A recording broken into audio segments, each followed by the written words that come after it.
ஆஸ்ட்ரோவேலின் நல்ல நேரம் நிகழ்ச்சியின் சார்பாக அத்துணை சப்ஸ்கிரைபர்களையும் எல்லா அன்பு உள்ளங்களையும் எனது நண்பர்களையும் வருக வருக என வரவேற்பதில் பெருமகிழ்ச்சி கொள்கிறேன். வக்ரதுண்ட மகாகாய சூரிய கோடி சமப்பிரப அவிக்னம் குருமே தேவ சர்வகாரியேஷு சர்வதா. தென்னாட்டுடைய சிவனே போற்றி, என் நாட்டவர்க்கும் இறைவா போற்றி. அன்பர்களே நண்பர்களே, இந்த புத்தம் புதிய காணொலியில் உங்கள் அத்துணை பேரையும் சந்திப்பதில் மிக்க மகிழ்ச்சி கொள்கிறேன். தமிழ் புத்தாண்டு பலன்கள் 2026 சிறப்பு தொகுப்பு. பராபவ ஆண்டில் 12 ராசிகளுக்கான பலாபலன்கள் என்ன? அந்த வரிசையில் இன்னைக்கு நம்ம பார்க்க போகிறது தனுசு ராசி. காலபுருஷ தத்துவத்துக்கு 9ஆம் வீடு தனுசு ராசி.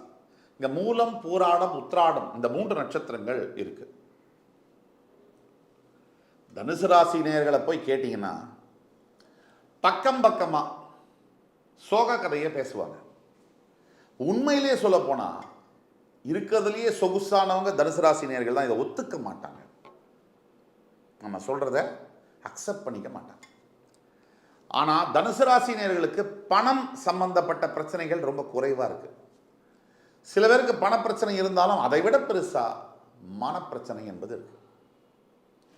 தனுசு ராசிக்கு பத்தலை பத்தலை பத்தலை பத்தலை பத்தலை பத்தலை, என்ன நடந்தாலும் பத்தலை, எது கொடுத்தாலும் பத்தலை. தனுசு ராசி நேயர்கள், நீங்கள் என் மேலே கோவப்பட்டாலும் சரி, என்ன உங்களுக்கு பிடிக்காம போனாலும் சரி, உண்மையை தான் சொல்கிறேன். உங்கள் வாழ்க்கையில் வரக்கூடிய 100 பிரச்சனைகளில் 85 பிரச்சனை நீங்களாக உருவாக்குனது. நீங்கள் உருவாக்குனது தான் 85%. 15% விதி இல்லை கிரகம் கொண்டு வந்தது. சரி, பிரச்சனையே வந்துருச்சு, அந்த பிரச்சனை போகிறதுனா கூட நீங்கள் விட மாட்டீங்க.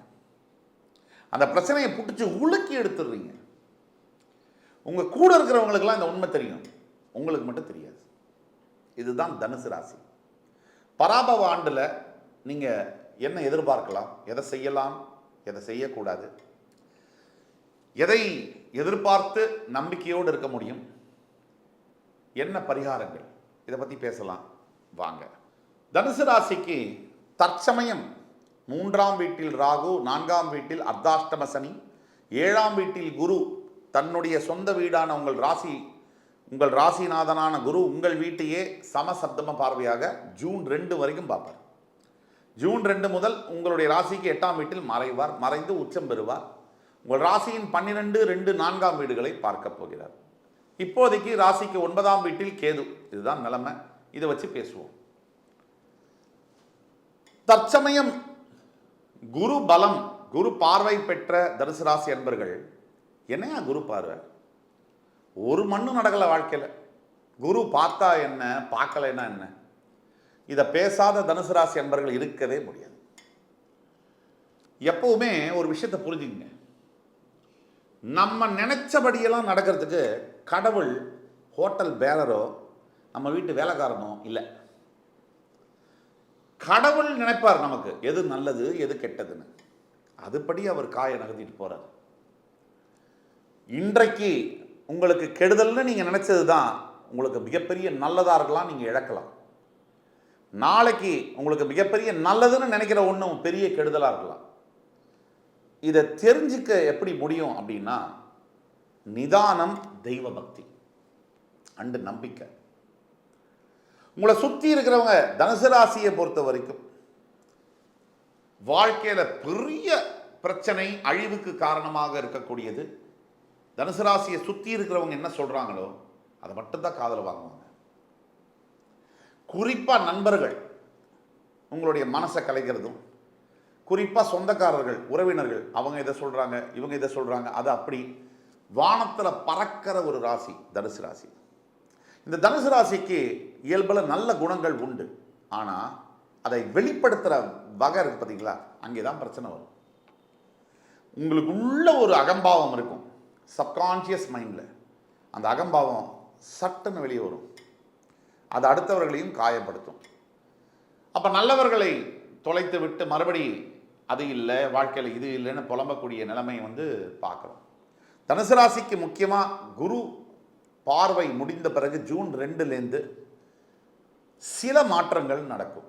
நல்ல தூக்கம், பணவரவு, அதே மாதிரி அர்த்தாஷ்டம சனியுடைய தாக்கத்திலிருந்து விடுதலை, ஆரோக்கிய பிரச்சனைகள் மாறுவது, அம்மாவுடைய ஆரோக்கியம் நல்லபடியாக ஆகிறது, இதெல்லாம் ஜூன் 2க்கு பிறகு எதிர்பார்க்கலாம். இந்த 3ஆம் வீட்டில் இருக்கக்கூடிய ராகுவினால் முயற்சி பண்ணுவீங்க, தவறான முயற்சியை பண்ணுவீங்க. நேர்மையான முயற்சி அல்ல, எல்லாமே இல்லீகல் முயற்சிகள். அதை பண்ணலாமா, இதை செய்யலாமா, இங்கே போய் சொல்லலாமா, இதை பண்ணலாமா, இதையெல்லாம் தவிர்க்க வேண்டும். இதெல்லாம் பேக் ஃபயர் ஆகும் ஒரு ஸ்டேஜில். ஏன்னா உண்மைக்கு ஒரு சக்தி இருக்கு. இன்னைக்கு இல்லைன்னா ஒரு வருஷம் கழிச்சு இல்லைன்னா என்னைக்கோ ஒரு நாள் உண்மை வெளியில் வந்தே ஆகும். அன்னைக்கு உங்கள் மனசு பாடாப்படுது. இதுதான் நடந்துட்டு இருக்குது, நடந்தது, இனிமேல் அது நடக்காமல் மாற்றிக்கக்கூடியது உங்கள் கையில் இருக்குது. உங்கள் 7ஆம் வீட்டில் குருவும் 4ஆம் வீட்டில் புதன் ஏப்ரல் 17ஆம் தேதி அதை பரிவர்த்தனை யோகமாக அமையக்கூடிய இந்த காலகட்டத்தில் குடும்பத்தில் பிரச்சனைகள் வரக்கூடிய யோகமும் உண்டு, தகராறுகளும் உண்டு. பிரிந்திருக்கக்கூடிய தம்பதிகள், கணவனை பிரிந்திருக்கக்கூடிய மனைவிகள், மனைவியை பிரிந்திருக்கக்கூடிய கணவன்மார்கள் சிந்தித்து செயல்பட வேண்டும். யார் யாரோ வாழ்க்கையில் வராங்க, யார் யாரோ போகிறாங்க. அந்த வாழ்க்கையில் அவங்க சொல்கிறது, அவங்க பேசுறது நன்கு அறிமுகமானவர்களை தவிர, பெற்ற தாய் தந்தையை தவிர வேற 3வது மனிதர்களுக்கு இடம் கொடுக்கிறது தவிர்க்கணும். ஏப்ரல் 11ஆம் தேதிக்கு பிறகு உங்களுக்கு நல்ல யோகங்கள் வரக்கூடிய காலகட்டங்கள். அதே மாதிரி ஜூன் 2க்கு பிறகு அமோகமாக வாழ்க்கைகள் மாறும். உங்களுடைய ஜாப் ஆப்பர்ச்சுனிட்டிஸ்லாம் நல்லா வரும். ப்ரமோஷன், ஜாப் சேஞ்ச் எல்லாம் நிறையா பண்ண முடியும். அதே மாதிரி ஃபைனான்ஸ் இன்கம் நல்ல வரக்கூடிய வாய்ப்புகளும் உண்டு. இந்த ஸ்மார்ட் ஸ்பெண்டிங் அப்படின்னு ஒரு டெர்மினாலஜி இருக்குது. பணம் வர்றது ஓகே, கண்ட இடத்துல கண்டவங்களை நம்பி லட்சக்கணக்கில் ஏமாறுறதுங்கிறத தவிர்க்கணும். ஏப்ரல் 14க்கு பிறகு நல்ல காலகட்டங்கள் இருக்குது. ஆனால் ஜூன் 2க்கு பிறகு இன்னுமே நல்லா இருக்குது. குடும்ப வாழ்க்கையை பார்த்தீங்கன்னு சொன்னால் பெரிய அளவில் பிரச்சனைகள் இல்லைனாலும் தொடர்ந்து ரெஸ்ட்லெஸ்ஸாக இருக்குது மைண்டு. எதையோ தொலைச்ச மாதிரி. அதாவது கையில் இருந்த ஒன்றை இழந்துட்டு அதையே நினச்சி தவிர்க்கக்கூடிய விஷயங்கள் பல மனிதர்கள் செய்யக்கூடியது உங்களுக்கு அது அதிகமாக இருக்குது. எப்போவுமே known devil is better than an unknown angel அப்படின்னு ஆங்கிலத்தில் ஒரு வாசகம் உண்டு. அது தனுசுக்கு பொருந்தும். கையில் இருக்கிற அப்பா அம்மாவை விட்டுருவீங்க, கையில் இருக்கிற கணவனை விட்டுருவீங்க, கையில் இருக்கிற மனைவியை விட்டுருவீங்க, அக்கா தங்க அண்ணா தம்பியை விட்டுருவீங்க. எதையோ பறக்கிறத பிடிக்க போய் கடைசியில் லைஃப் கேள்விக்குறியாக பார்க்குறோம். கண்டிப்பாக வேலை பலு என்பது அதிகமாக இருக்கும். ஒர்க் ப்ரெஷர் கம்மியாகாது. கண்டிப்பாக அதில் ஸ்ட்ரெஸ் இருக்கும், காம்படிஷன் அதிகமாக இருக்கும். அரசியல், வேலை செய்யக்கூடிய இடத்துல இருக்கக்கூடிய அரசியல் அதிகமாக இருக்கும். பின்னாடி கத்தியால் குத்துறது, பேக் ஸ்டாப்பிங் அப்படிங்கிறது அதிகமாக தான் இருக்கும். மாணவ மாணவியர்களுக்கு சூப்பர்.